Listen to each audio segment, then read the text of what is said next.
सन्मान्य विकास ठाकरेंनी मांडलेला मुद्दा योग्य आहे। आपल्या सभागृहाने एखादा ठराव केल्यानंतर राज्य सरकारने तो ठराव विहित पद्धतीने ज्यांच्या करता केलेला आहे, आता हा केंद्र सरकार करता केलेला असेल किंवा जे रजिस्ट्रार आहेत लोकसंख्येचे त्यांच्याकरता केला असेल तर त्यांना तो पाठवण्याची व्यवस्था केली पाहिजे। त्यामुळे आपण सरकारला विचारलं पाहिजे की असा ठराव जो आपण केला होता तो विहित पद्धतीने त्यांनी त्यांच्याकडे पाठवला आहे का, त्याचा पाठपुरावा केला आहे का, त्याच्यावर नेमकं काय उत्तर आलंय याचं आपण सरकारकडून माहिती घेतली पाहिजे। अध्यक्ष महोदय, पहिल्यांदा तर माझी आपल्याला विनंती आहे की सभागृहाचं कामकाज होत असताना अशा प्रकारचे विषय ज्यावेळेस येतात ते महत्त्वाचे विषय आहेत। तर जसं भुजबळ साहेबांना आपण सांगितलं तसं आम्हाला विरोधी पक्षनेते म्हणून थोडं आधी इन्फॉर्म केलं पाहिजे की अशा प्रकारचा विषय म्हणजे आम्ही थोडी तयारी करून त्या ठिकाणी येऊ शकतो आणि योग्य, कारण आमचं समर्थनच आहे याला, त्यामुळे योग्य भूमिका आम्ही त्या ठिकाणी मांडू शकतो। म्हणून माझी विनंती असेल की यापुढे असे प्रश्न येत असताना विरोधी पक्षनेत्यांना विश्वासात घेतलेलं बरं आहे आणि आम्ही तुमचे मित्रच आहोत मग त्यामुळे काही प्रश्न नाही आहे। काही शंका आहे का? पण माननीय भुजबळ साहेबांनी जो विषय मांडलाय तो अत्यंत महत्त्वाचा आहे। मला असं वाटतं की या ठिकाणी विशेषतः इतर मागासवर्ग ओबीसी समाज जो आहे याच्याकरता योजना आखायच्या असतील, वेगवेगळ्या प्रकारचे त्याकरता कार्यक्रम आखायचे असतील तर त्या संदर्भातली नीट जनगणना आणि माहिती जर असेल तर पिन पॉइंटेड अशा प्रकारचे ते धोरणं आपल्याला आखता येतील। आणि म्हणून सातत्याने ही मागणी या ठिकाणी होते आहे, ज्याचा उल्लेख त्यांनी केला की मागच्या काळामध्ये आमचे नेते गोपीनाथराव मुंडे यांनी देखील मागणी केली होती, सर्व पक्षाचं त्याला समर्थन आहे। आता आपण हा ठराव केल्यानंतर आपण हा ठराव या ठिकाणी रजिस्ट्रार जनरलला पाठवला आणि रजिस्ट्रार जनरलने त्याचं उत्तर दिलेलं आहे। पण मी भुजबळ साहेब आपल्या मताशी सहमत आहे।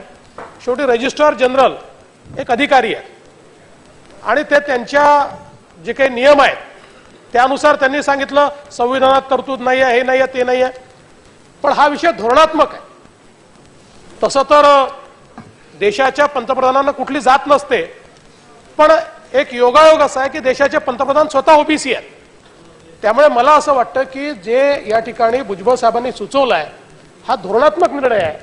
त्यामुळे धोरणात्मक निर्णय असल्यामुळे माननीय मुख्यमंत्री, माननीय उपमुख्यमंत्री, ज्येष्ठ नेते आम्ही असं आपण सगळे मिळून माननीय पंतप्रधान महोदयांकडे गेलं पाहिजे आणि त्यांना आपण विनंती केली पाहिजे की हा धोरणात्मक निर्णय, कारण मागच्या काळात त्यांनी याला समर्थन दिलेलं आहे, त्यामुळे हा धोरणात्मक निर्णय असल्यामुळे या संदर्भात केंद्र सरकारने जे काही त्याच्यात बदल करायचे आहेत त्या संदर्भात रजिस्ट्रार जनरलकडे, कारण हे आपण सेन्ससचा कायदा वेगळा केला आहे, त्या कायद्याने आपण या रजिस्ट्रार जनरलला स्वायत्तता दिलेली आहे आणि त्यामुळे त्याच्यावर थेट केंद्र सरकारचाही अंमल चालत नाही।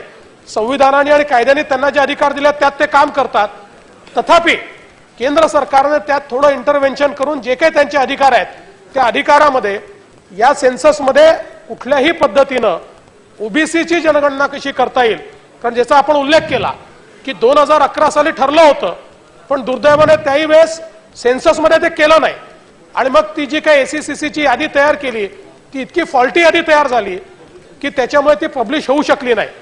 मी स्वतः भुजबळ साहेब मराठा आरक्षणाकरता त्या ठिकाणी सेन्ससच्या ऑफिसला गेलो, नीती आयोगात गेलो आणि त्यांच्याकडनं ती जातनिहाय जनगणना मागितली।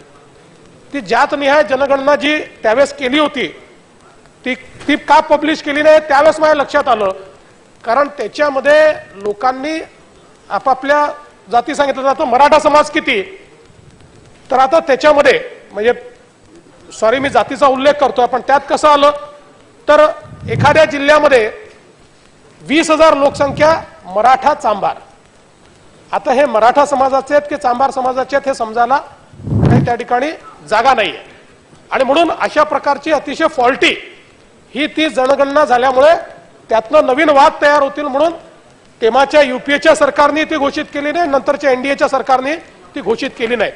त्यामुळे चांगल्या पद्धतीनं ही जी काही जनगणना आहे ओबीसीची ही करणं अत्यंत आवश्यक आहे। मला असं वाटतं की आपल्या सगळ्यांचं त्याच्यावर एकमत आहे, त्यामुळे आपण सुचवल्याप्रमाणे निश्चित आपण माननीय मुख्यमंत्री, उपमुख्यमंत्री आणि आपण सगळे हे माननीय पंतप्रधानांना जाऊन भेटूयात आणि त्यांना आपली विनंती त्या ठिकाणी सांगूयात आणि त्याकरता माननीय अध्यक्ष महोदय आपण पुढाकार घ्यावा। जितेंद्र आव्हाड, आपण ज्येष्ठ मंत्री आहात, भुजबळ साहेब बोलले प्रत्येक विषयात राजकारण आणायचं नसतं. नाही नाही, तुम्ही असं आहे की 2011लाही महाराष्ट्र केंद्राचा गुलाम नव्हता. तो 2021 मध्ये राहणार नाही, 31 मध्ये राहणार नाही. त्यामुळे आपण प्रत्येक माझी आपल्याला विनंती आहे, कदाचित एक मित्र म्हणून सूचना आहे की प्रत्येक गोष्टीमध्ये राजकारण आणू नये. नाही ते ठीक आहे, प्रत्येक गोष्टीत राजकारण आणू नये याच्यावर आमचं एकमत आहे, सगळ्यांचं एकमत आहे, वरही सगळ्यांचं एकमत आहे. पण होत नाही आहे, 11लाही झालं नाही आहे, 21लाही होत नाही. त्यामुळे अडचणी काय आहेत, त्यातनं मार्ग काय असं आपल्याला सगळ्यांना काढावा लागेल.